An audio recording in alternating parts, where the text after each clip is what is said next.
Welcome to the Learning Pines YouTube. We hope this video helps. You start by getting the essentials. Install Xcode command line tools because many Python packages need compiled extensions. Once done, install Homebrew to manage packages cleanly and use Homebrew to install Python 3. 11.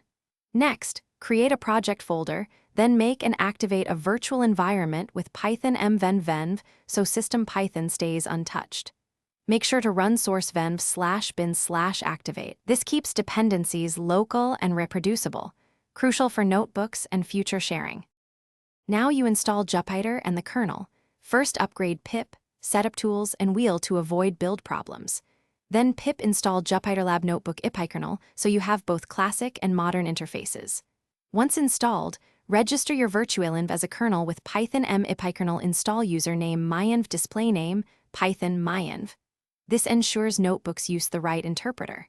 After that, run Jupyter Lab or Jupyter Notebook to launch, and check the launcher shows your kernel. If not, repeat the register step carefully. Complete setup by installing useful extras like Jupyter LabGit and a table of contents extension for navigation, and enable autosave to avoid data loss. Configure a password or use tokens for remote access. Create a Jupyter Notebook config. Pi if you need a fixed port or HTTPS. Make sure to add your project to Git for backups.